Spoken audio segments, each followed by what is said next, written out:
Konnichiwa, minasan, and yokoso to this week's episode of AATV, Boku wa Ben desu. And if you haven't guessed it already, this week we're talking all about Japan, the land of the rising sun, the land of anime and manga, robots and conveyor belt sushi, Pikachu and Totoro. With so much history and exciting culture, it's about high time we dive right in. And who better to do that than our host with the most, Alex and Ali. So let's go to them. Onegaishimasu. Taiwan has so many fun and unique holidays. Some of my best memories revolve around the Lunar New Year, Dragon Boat Festival, or any time when we get together as a family. Japan, even though it has had quite a bit of influence on Taiwan as a country, has some very, very different holidays it celebrates. In fact, did you know that Japan celebrates a holiday every other month? 1-1, the New Year, 3-3, Girls' Day, 5-5, Children's Day or Boys' Day, 7-7, Tanabata, or the Star Festival. The list goes on and on. Japan even celebrates a festival called Setsubu, which is all about expelling out the inner bad luck in your house and bringing in the good luck. But they do this in a very, let's say, unorthodox way. On February 2nd, parents will dress up like Oni, or bad luck demons, and try to scare the kids. The kids will do their best to scare away the demons by throwing beans, apparently.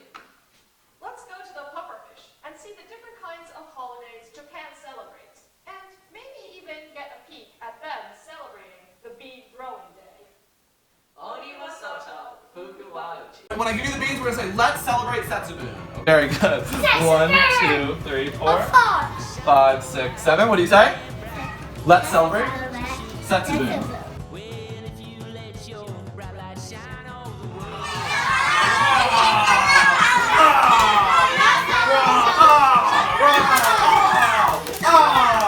What do you say? What do you say? What do you say? Oh no! Oh no! Oh no! Oh no!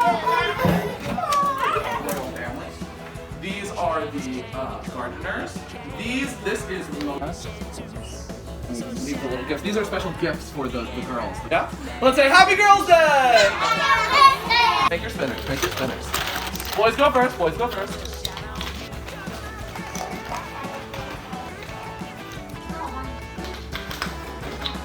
Happy Boys Day!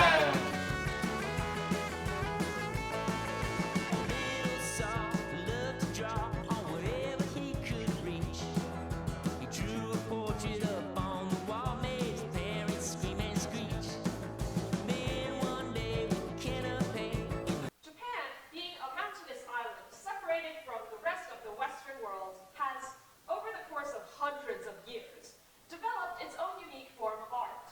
Woodblock prints, mainly used to advertise theatrical performers to the masses.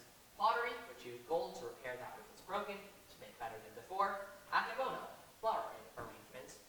And origami are just a few. Ori means to fold, and gami means paper. So origami is the art of folded paper.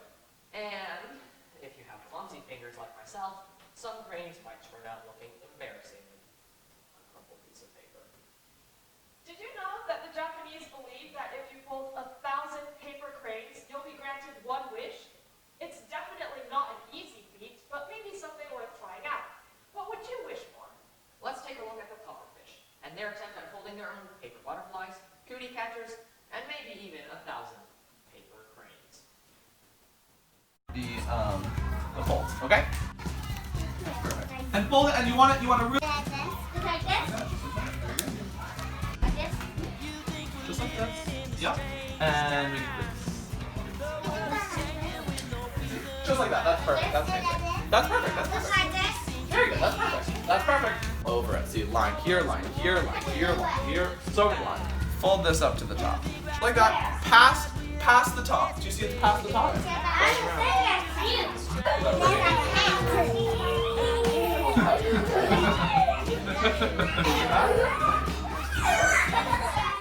Cuisine, unique to itself, unlike anything else found in the world. Japan and Taiwan are both islands, areas of land surrounded on all sides by water.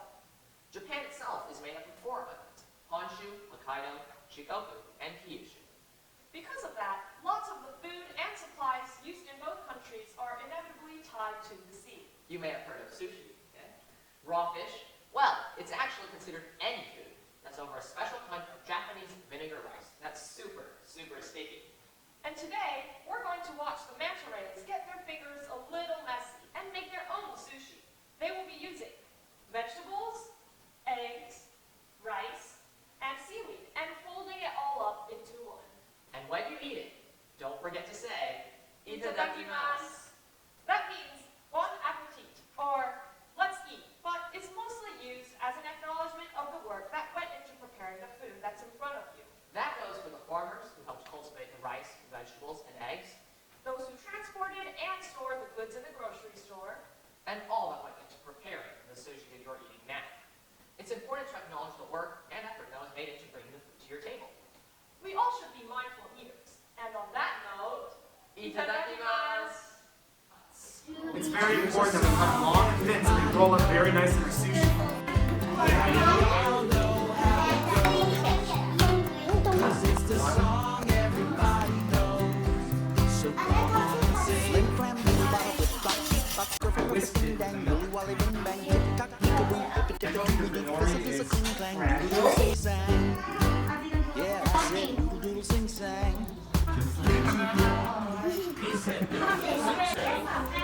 So the egg is a little bit hot.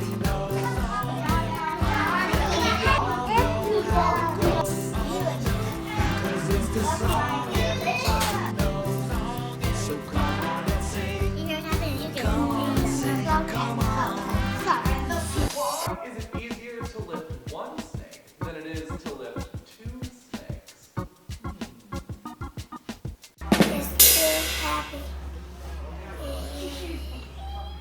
Zazen desu kedo, jikan desu. Japan Week has been so tanoshi, but I am also so excited to let you guys know what we're going to be doing next. Next week, we're going to widen our lens a little bit and take on the world. I hope you'll join us as we tour the world and all the amazing things that it has to offer, as we celebrate the things that make us different and appreciate the things that make us the same. So, until next week, from all of us here at AATV, sayonara.